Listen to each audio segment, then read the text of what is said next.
The legend of the dwarf village began as a hushed tale, whispered by locals around campfires and in darkened taverns.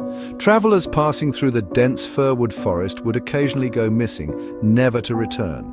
Those who dared to venture close to the heart of the woods told of small figures seen moving in the shadows, their eyes glowing like embers in the night. One autumn evening, 4 curious travelers, Emma, Mark, Sasha and Liam, decided to test the legend. They laughed off the warnings from villagers, convinced the stories were mere folklore. Equipped with backpacks, lanterns and boundless curiosity, they entered the forest, determined to find the mysterious dwarf village. Hours into their journey, the forest seemed to close in on them.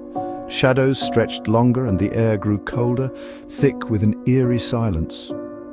Finally, as the sun dipped below the horizon, they saw a faint flickering light in the distance.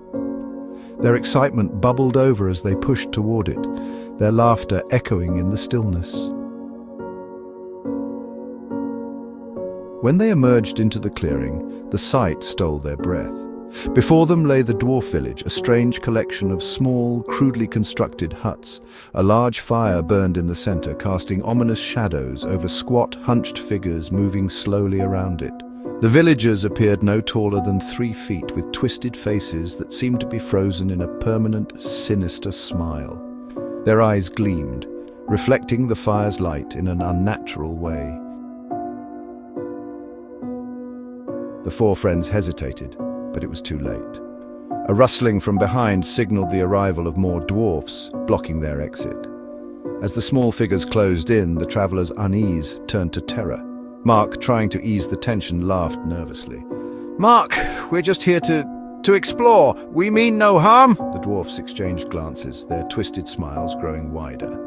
The leader of the group, an elder with a gnarled staff, stepped forward and spoke in a language that sounded like the creak of wood. Then in broken English he said, "Elder dwarf, humans, welcome." Before they could react, the dwarf seized them, their small hands possessing an unnatural strength. The travelers were dragged toward the fire, and Sasha's horrified scream broke the silence. The dwarfs bound them to wooden poles, making no effort to hide their wicked intentions. Emma watched, horrified, as the dwarfs set up an enormous cauldron over the fire.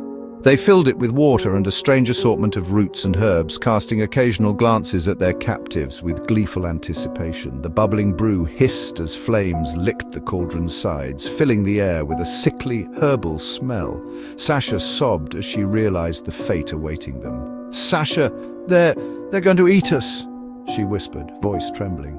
As the dwarfs began chanting in their strange language, one of them approached, selecting Mark first. He screamed as they lifted him, struggling against their grasp, but their strength was relentless. He was lowered toward the bubbling cauldron, his pleas drowned out by the villagers' laughter. Just before they plunged him into the cauldron, they turned him to face the others.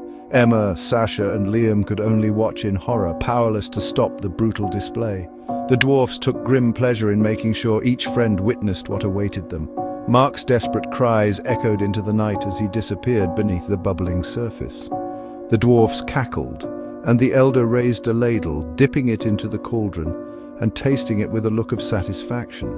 One by one, the dwarfs began a grotesque feast, eating in plain sight of the remaining captives, who were paralyzed with terror.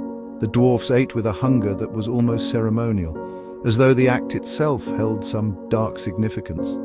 Hours passed, or perhaps it was mere minutes. The horror seemed to stretch time. With each bite, the dwarfs' eyes grew more feral, their mouths smeared with remnants of their gruesome meal. When they finished, the elder pointed his gnarled staff at Emma, signaling her as the next victim. Just then, a crack of thunder shattered the silence, and a sudden rain poured from the sky, dousing the fire and plunging the clearing into darkness. The dwarfs froze, their grotesque smiles vanishing as they scrambled to relight the fire, but the rain extinguished each spark as quickly as they struck it. The 3 remaining travelers, sensing a slim chance, began struggling against their bonds. With the dwarfs distracted, Liam managed to free one of his hands, frantically loosening the ropes around his wrists.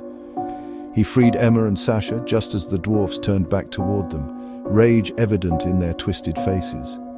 The three friends ran into the dark woods, adrenaline lending them speed, the dwarfs' furious shrieks echoing behind them. They didn't stop until they stumbled back into the village, panting and covered in mud. No one believed their story, dismissing it as the fevered imaginings of overactive minds. But from that night on, locals noticed a new haunting quiet in the forest, as though the trees themselves held a dark memory. And when the wind blew just right, carrying a faint smell of smoke and something else far more sinister, they shivered, knowing that the dwarf village still waited, hidden deep in the woods, eager for its next visitors. Next.